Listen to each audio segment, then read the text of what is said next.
Hi, I'm Max. And I'm Skylar. Recently, we decided to start watching Bob's Burgers to see what it was all about. And it didn't take us long to become completely obsessed with the show. But one of the things we love the most about the show is the brilliant end credit sequences. Which is why we created this podcast. Each week, we're going episode by episode to talk about the elaborate end credits. We're excited to have you join us right here on Bob's Credits. We'll make sure the Bob's Burgers end credits get the credit they're due. All right! Chip chipperoo, people who raise chickens, or are planning to raise chickens, or are planning to raise chicken. Oh. So, one chicken. Okay. I felt so seen in this subplot with Linda and Bob. Yeah, we're definitely gonna get into the chicken raising aspect of the episode. Yes, I follow an Instagram account called Chickens in the City or something like that. And it's all about raising chickens if you live in a city like us. That's a good account name if you're gonna be raising chickens in the city. It's true. It's true. I'm very excited for Skylar Sides this week. I know you have not stopped talking about it for the past 3 days.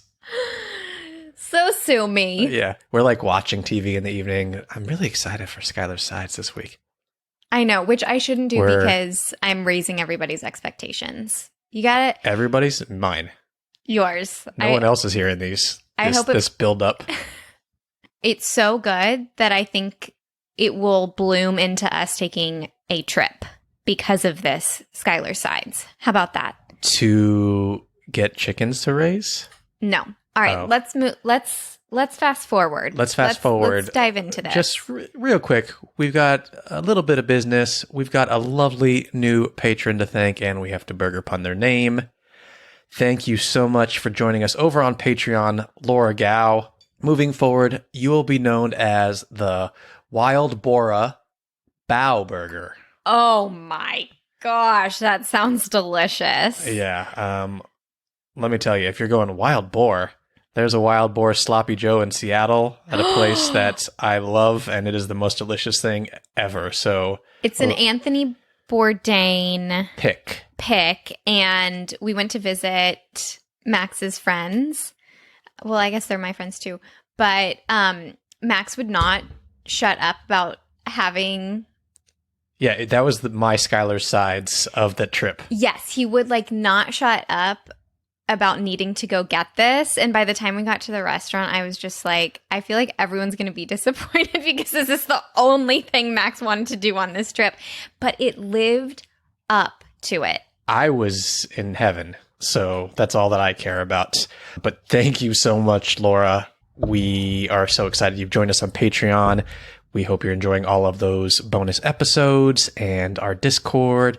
And if you're listening and you'd like to join us over on Patreon with all the fun stuff we have going on over there, and you want to have your name burger punned here on the show, or even if you don't have to do that, patreon.com/bobscredits. To prolong this build-up to Skylar's Sides, I think we should play a little Bob pun or Max pun first. What do you think? I love that idea. Keep the anticipation going. We are doing Store Next Door this week. Fun. Ready for your first pun, Skylar? Can I interrupt for a quick second? Yeah, is it about Skylar's Sides? No. Is it about chickens? No. I love the Store Next Door in this episode so much. It's called We'll Always Have Ferrets. Oh, that's good. Isn't that good? Yeah. I love it so much. All right, continue. Your first pun is There Will Be Blood Donation Center. Max. Yes. That's not fair. Every There Will Be Blood it's going to be me. Yeah, but I thought you were tricking me. True. I am going to find for those new listeners, if this is your brand first episode you've ever listened to, that is Biscuit, our co-host, squeaking away. He does that occasionally. The regulars welcome it. Mm-hmm. We welcome it. And he'll calm down eventually. He'll pass out. Yeah, he tires of it. Are you ready for your next pun? I am. Get bent out of shape. Chiropractor. Max. Yes. Woo! Your next pun is Saved by the Yell. Scream therapy. Max. Bob's. I love that one. That's That so one. fun. I need scream therapy. No comment. And the final pun for you is all the single ladles, cooking supplies. All the single ladles, all the single ladles, all the single ladles. Max. I just want to see the commercial for it. Oh my gosh. That would go viral. That is Max, yes, but I'm picturing like ladles in that onesie, that leotard. Yeah. Doing the little move. Okay. Anyway, if anyone out there is good with animation, please make an all the single ladles video for me. All right, the moment we've all been waiting for. There's no anticipation has been built up at all. Oh, it's my turn. Are you ready for Skylar Sides? The fun facts before the fun facts. Dish it, girl.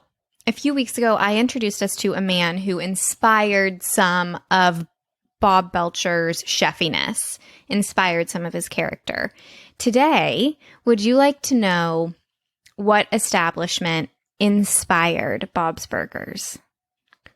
Yes, we didn't do this already? We did do a version of this. We have spoken about the restaurant that inspired the visuals. Yes, right. This is That's different. Correct. This is what inspired the heart of the restaurant, a restaurant run by a family. Yes, please. I would like to know. What if I said no? Oh, I would just bulldoze right over you. I'm too excited for this. I think it's so sweet. So a little background on Lauren Bouchard. He actually was born in New York City, but then he moved to a dairy farm, as Lauren would, because he's the best man alive. But then he moved to Medford, which is a suburb of Boston. So he really spent a lot of his adolescence in Boston. Yeah, Lauren Bouchard, apparently, based on all the info we've gathered over this course of the podcast, has lived in 48 different places. It's true, and had 48 different jobs. Lauren says, Medford was really kind of an old-fashioned blue-collar town. We would go down at least once a week to Jimmy's Pizza in West Medford Square. Wait a second. I know. Wait a second. I know. Alarm's going off. See, I think this is a double. This is a double Skylar Sides. Mm-hmm. Jimmy's Pizza, come on. Yeah. We would go down at least once a week to Jimmy's Pizza in West Medford Square. And that was where I would see kids working behind the counter. That definitely stayed with me through the years. So when the time came, the idea of creating a show about a family that runs a restaurant seemed very organic to me. Now, Child labor, baby. It's where it's at. So, of course, I get my millennial girl stalker hat on and I find the restaurant because I want to know everything about it. So from Yelp, I have found out some fun things. This restaurant that inspired Bob's Burgers is called Jimmy's Pizza and Subs. Cia P on Yelp wrote, born and raised in West Medford, and this is where we order from. So it's run by Jimmy and his wife, who I have found out is named Rita, and their son, and on special occasions, a guest appearance from their daughter-in-law and even their granddaughter. Another reviewer says, I am careful where I spend my money and I spend it in my town. This is what a local joint is really made of. Go, make friends, eat delicious food, and support a family that has made a business of feeding their own town. Love it. Plot twist, it closed. Oh, no. I was just going to say, let's go right after this. Don't worry. It closed in 2018, and it was Jimmy and Rita retired. Love you, Jimmy and Rita. But it is still open. Someone bought it and kept it as a pizza place. So it is now called Amore Pizza and Kitchen. And the inside looks exactly the same. Same address. So my pitch to you... All right, so Medford is like 7-ish miles northwest of Boston. Mm-hmm. When we go visit Yo, who married us, in Boston, because they just moved to Boston, should we go shoot a YouTube video at the restaurant that inspired Bob's Burgers? Of course. Okay. Especially if they're child labor. We should probably report that too. Oh my gosh, Max, just live in the joy. Stop stealing the fun out of everything, sir. Did It's you an like animated that? program. I love that. Someone has commented on one of our posts, and they are very, very angry about the child labor in the show. On the show, yes. Yeah. It's clearly like a personal spot for them, but hard line for them, and is not an appropriate thing to write a show about. So that's why I'm Understand. like, Look, as two podcasters who dive into the reality of an animated program way too frequently, we understand taking things on a cartoon too seriously. So we understand that. But again, it is a cartoon. yes. We can laugh at it and not be upset about the child labor. Absolutely. So rewinding, did my Skylar sides live up? Yes, but now I need to know more about Jimmy and Rita. I know. What are they doing? Are they raising chickens? I don't know. I hope they are. Maybe we'll have to track them down. Jimmy and Rita will be stalking you, tracking you down. But before we have time to do that, we should probably get into this episode. Good Lord, yes. Skylar, can we have the title and synopsis for Season 9, Episode 2, please? The title is The Taking of Funtime 123. I don't get that reference, by the way. The Taking of Pelham 123. I think it was a book. Oh. And then a movie. Okay, we'll get into that. It's like a heist movie. I figured. Yeah, it's like a train heist movie or something. I Love think. it. Yeah, and Love it was like remade with, I think, Denzel Washington. I don't know. Okay. Yeah. All right. Sounds accurate. John Travolta, maybe. And now I'm just throwing actor names out.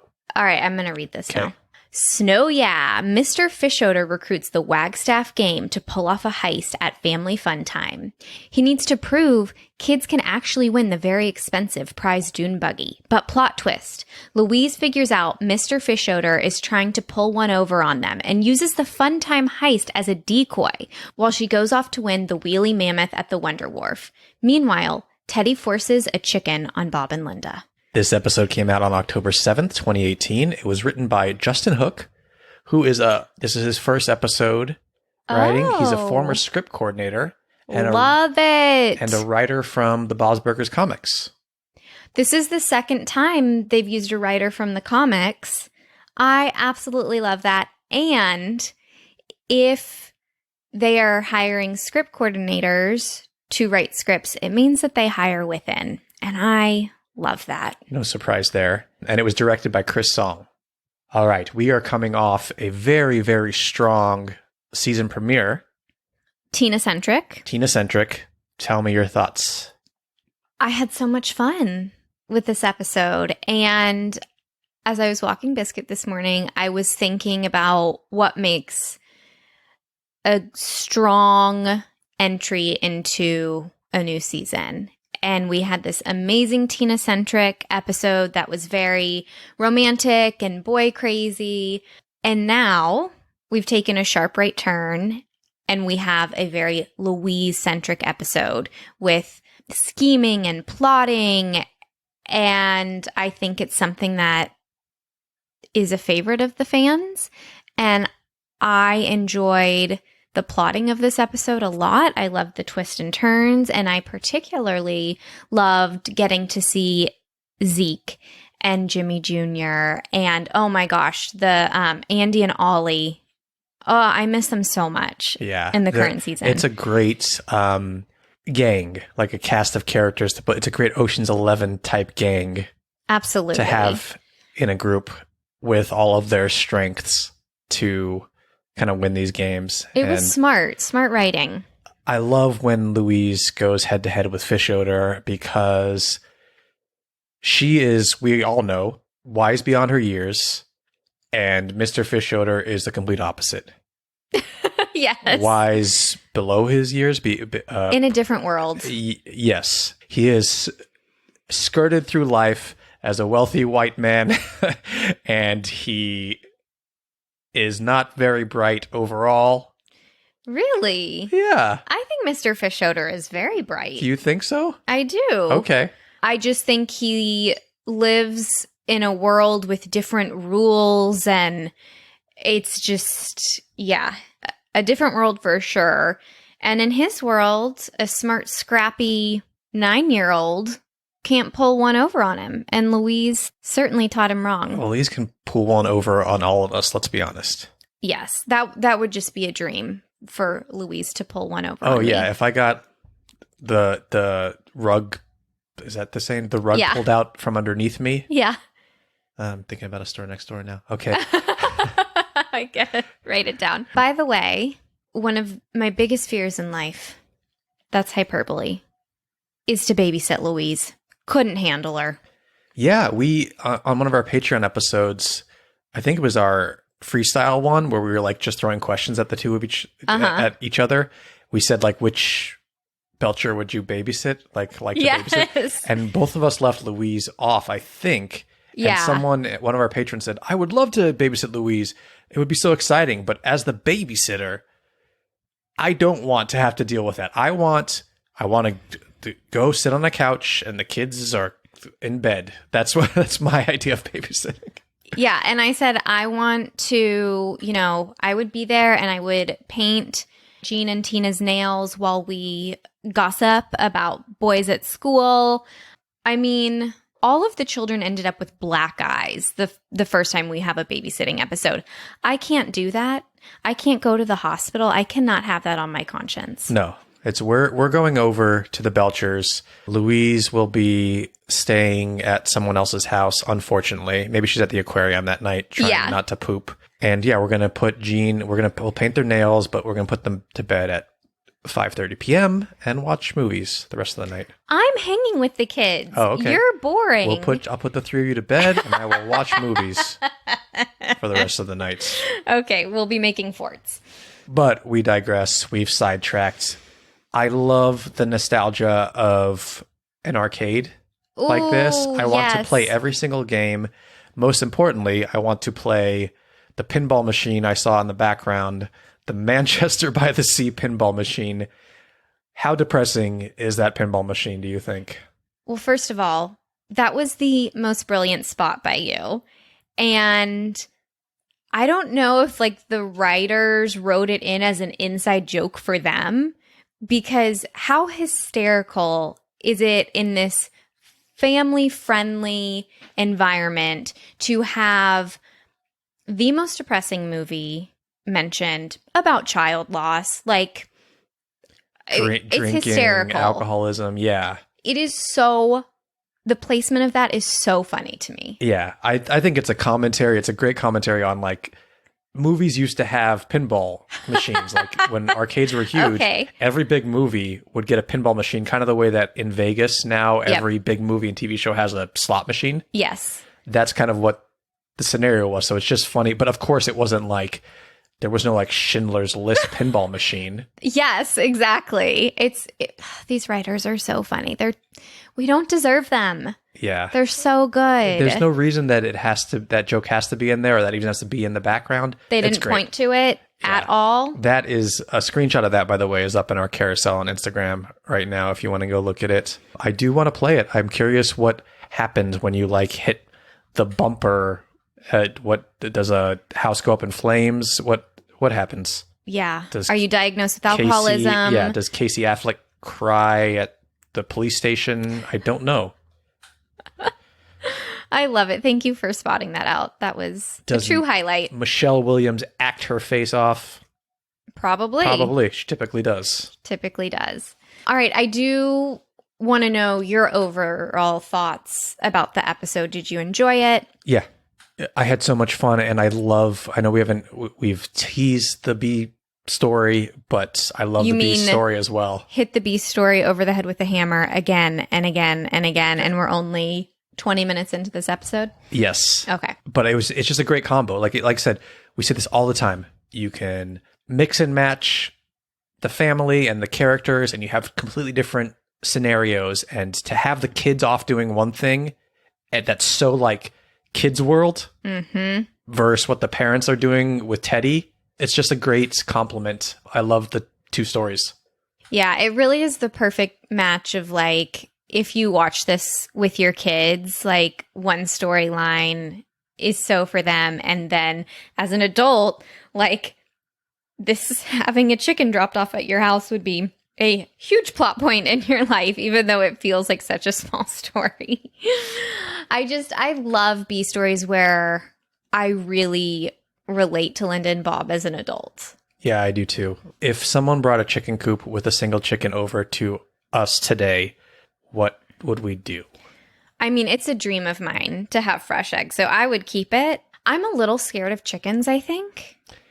I've taken care of chickens. I've told you this story before. That's right. I had a family friend who I worked for during the summer when I was a teenager.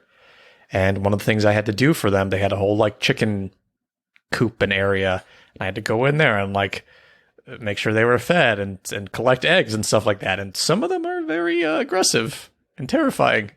Definitely don't want to be wearing shorts. Oh my God. It might beak you. So as we build our life, yes. Are chickens something we want to have? I would like to have chickens and have eggs. Yes, okay. I would. Do you know how to take care of them? I have no clue. Okay. I don't know anything. YouTube. Yeah, but I also didn't know how to take care of a dog, and Biscuit is here doing fine, so there we go. We only literally studied before we got him. Yeah, and helicopter parented the hell out of him. Yeah, that's a regret we have. I think one of my favorite scenes is Linda and Bob singing to the chicken. It's great. Should we play that? I feel like we haven't played a clip. Totally. Oh, singing! Yes, yes, yes! Make an egg roll from your egg No, hole. that's really loud. That was good. She doesn't like that kind of singing. Why? She likes this. Amazing grace, how sweet. No, you're putting her to sleep. Make an egg roll from your egg hole. We're gonna beat it, and then we'll eat it. If that's not you and me raising a chicken, I don't know. I so agree. You're Linda. Sorry. You think so? Yeah, I think you're Linda. I could see me singing a little Amazing Grace to a chicken. In my throaty voice. Oh my God, so good. Back to the kids for a second. Andy and Ollie and Zeke are a highlight in this episode for me. Yeah. Andy and Ollie on the teeter-totter. I was going to bring that up. Is so great. It's so good. I was thinking back to Skylar Sides, I can't remember when, but Lauren Bouchard was talking about how physical gags would be so important in the movie.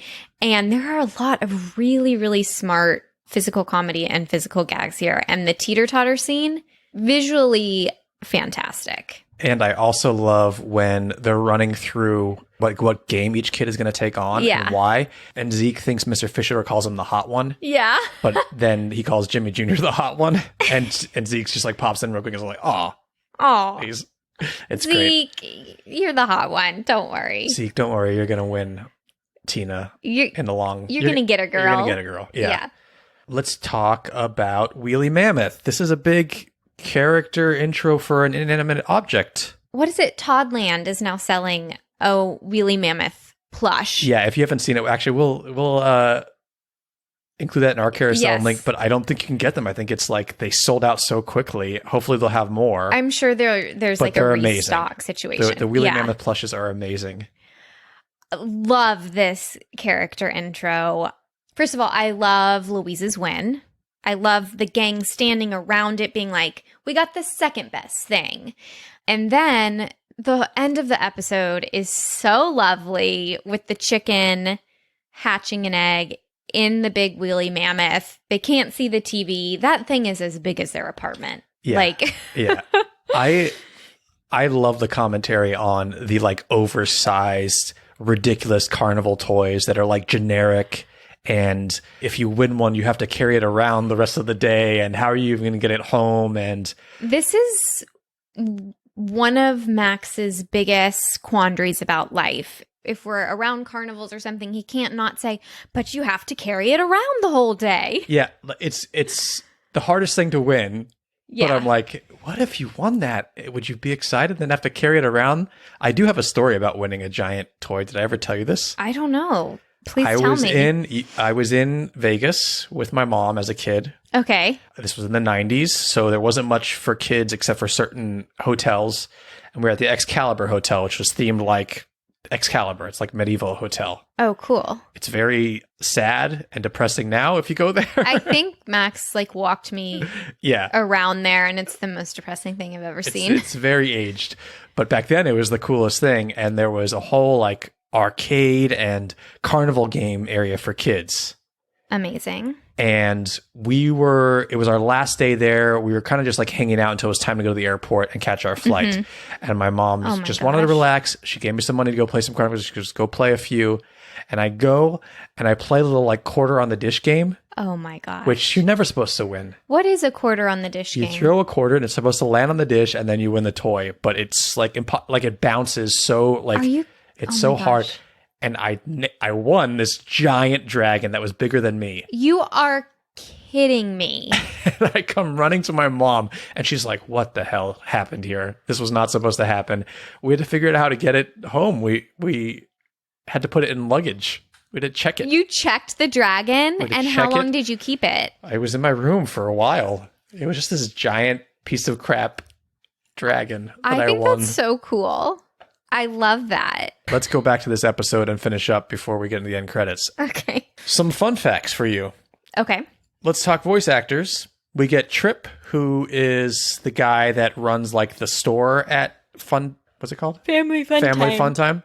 Very recognizable voice. Jack McBrayer, who probably best known as Kenneth on 30 Rock. He's done voices on the show before. The voice is so recognizable. Yeah, he's Zeke's cousin. Oh, he is? Yes. And then we get Yuli, the security guard, is back. And that is Robert Smigel, who is most known for, and it's the same voice pretty much that he does for Yuli, Triumph, the insult comic dog from Conan. And oh, okay.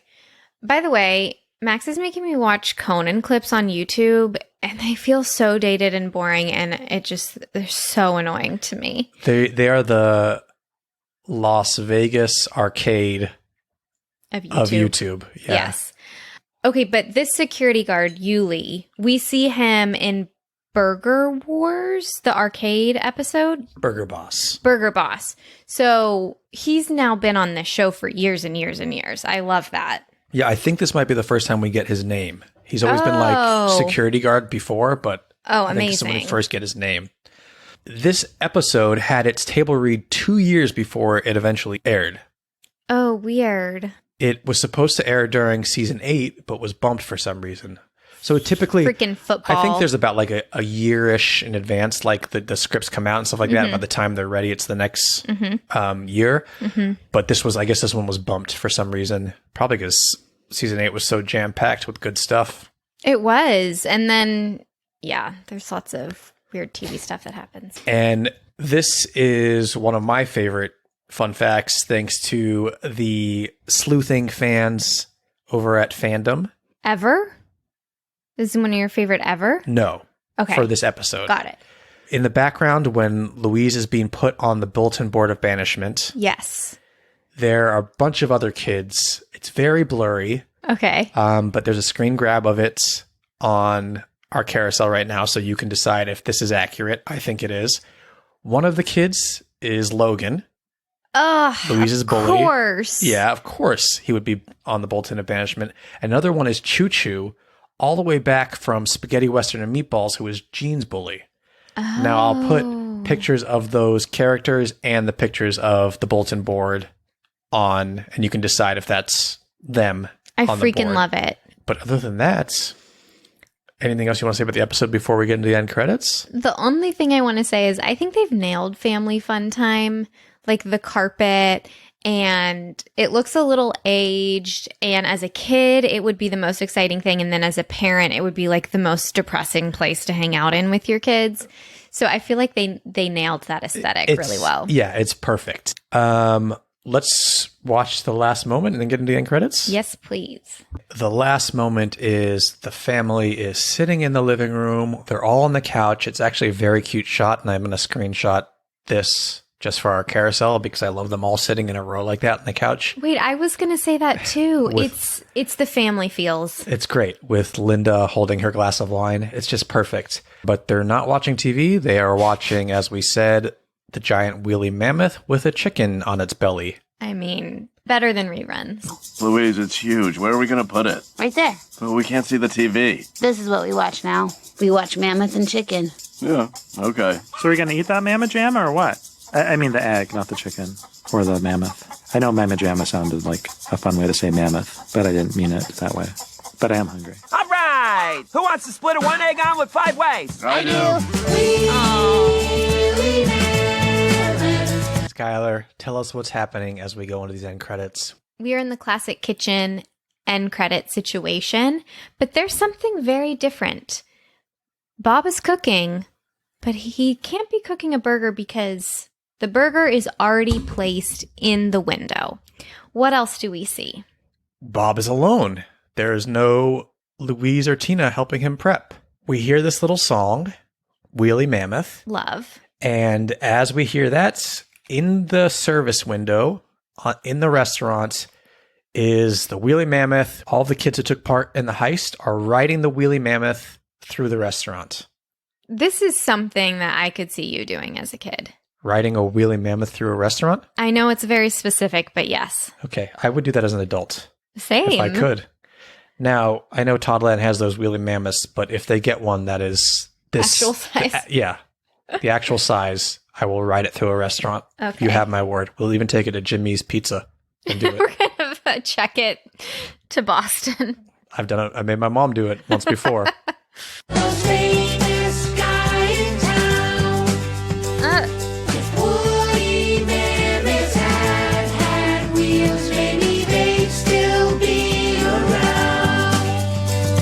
Okay, what happens? I want to talk there? about the kids on the Wheelie Mammoth. I do too. So they push it through by the booths. Yes. And we have Andy and Ollie. One of them is waving. Jean is waving. Jean is on there. Louise is on there. And then we have Jimmy and Zeke. And then Daryl's on the back. And then poor Tina's pushing the thing. It's like, that doesn't look very fun. But then when they come around the corner, they've all changed positions. Yeah, into the kitchen, closer to the camera and behind Bob. So it's like the Wheelie Mammoth with all the kids is right in front of our faces. Yes. And yeah, they've changed positions. And Jean is now pulling the mammoth by the trunk. Which is adorable for some reason. It's so adorable and it's so sweet that they're taking turns kind of Yes. being the one that has to push and pull Yes. the mammoth. Agreed. I want to talk about the rest of the kids.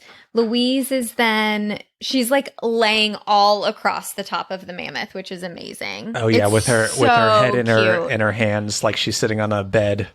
Remember the other day when I was on the bed on my phone at the bottom of the bed? And you were like, why are you being a tween in our bedroom? Yeah, you were like on your phone on the bed on like your elbows with your legs up in the air, kicking them up. Yeah, you're sitting just like Louise is on this mammoth. Yeah. And then Tina gets to be up high right next to Jimmy. And then Daryl looks like he's pushing and Zeke is kind of on the low butt. And then Andy and Ollie are now pushing the butt. And then once that goes by, that burger that's been waiting in the window, Bob puts a perfectly cooked, if you ask me, egg. Perfectly fried egg. Perfectly. Sunny side up. You know I love an egg on a burger. I do. Clearly from the chicken. Clearly they've kept the chicken. The one egg from the chicken. Unless they had that 5-way omelet the night before and this is a different one. Well, they found the secret to have the chicken lay eggs. Yes. The Wheelie Mammoth. Yeah, okay. So it could be, they could have had the frittata, which by the way, I love that they all agree. They're like, yes, like let's share one egg. I like to think Teddy's getting that. Teddy deserves it. He brought the chicken in their lives. Yes. I can see Teddy enjoying like a sloppy yolked egg. I can just see Teddy being like, I told you this would pay off. Mm-hmm. It was all for him. Oh my gosh, full circle. Yeah. He finally got what he wanted. Yeah. Do you He think was it's called the Yolks on You burger? I love that. This could be the precursor to the Sunny Side Up a Summer Burger. Oh, you're right. I loved the line in the episode when Teddy was like, we could like have brunch together on Sunday every morning as a family, all of us. And Linda's like, no. They both no. were. They both Yeah. Bob and Linda were like, no. No. All right, let's finish up these end credits.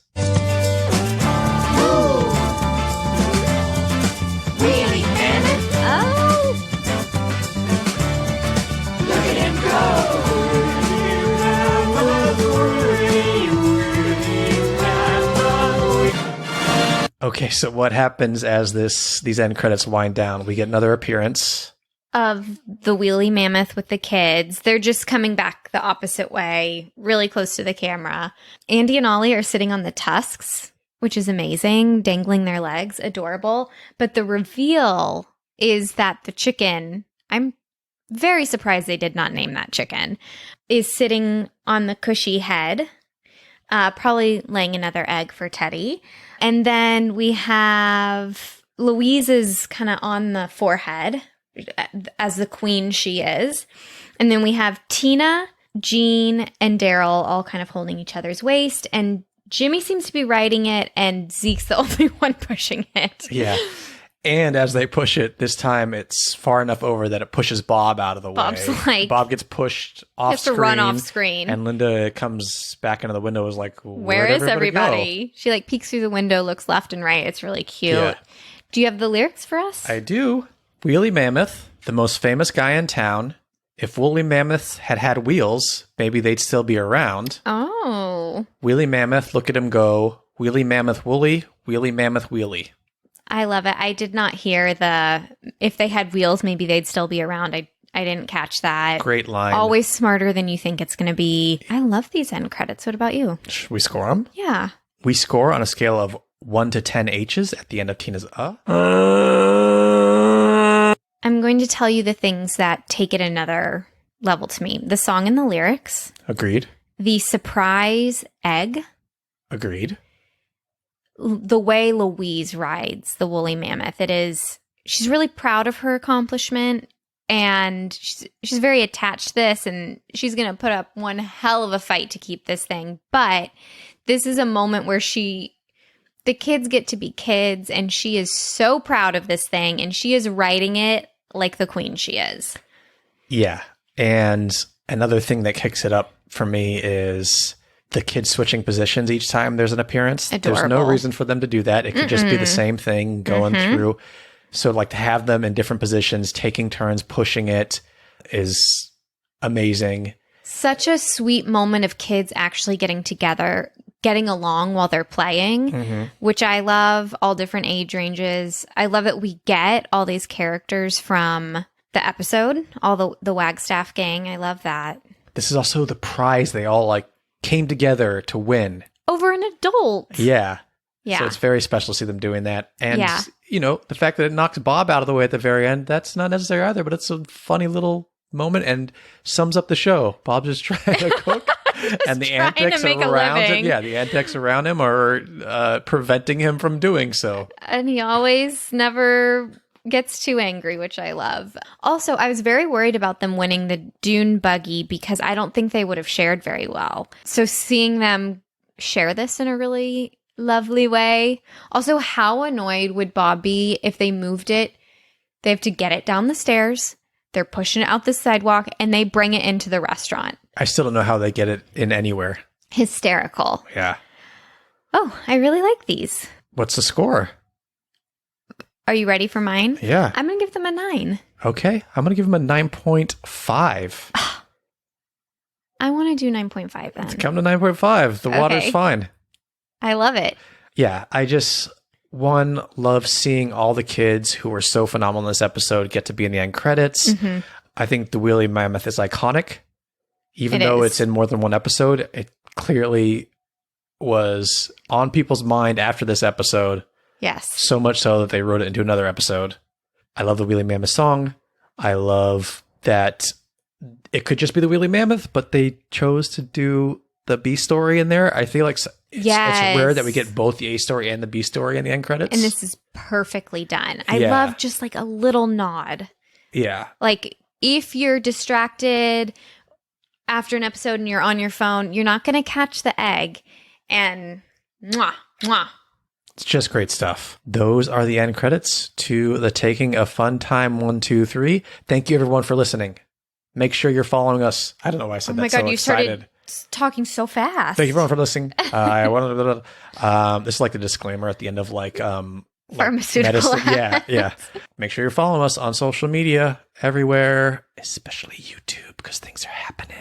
They're happening. We're at Bob's Credits everywhere. And I think I'm just going to say, leave us a review too. We love reviews. It helps the podcast get more eyes on it too, especially if they're good reviews. They see that people are enjoying it.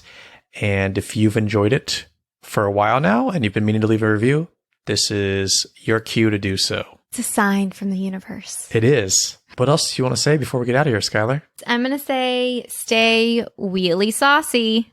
Oh, I like that.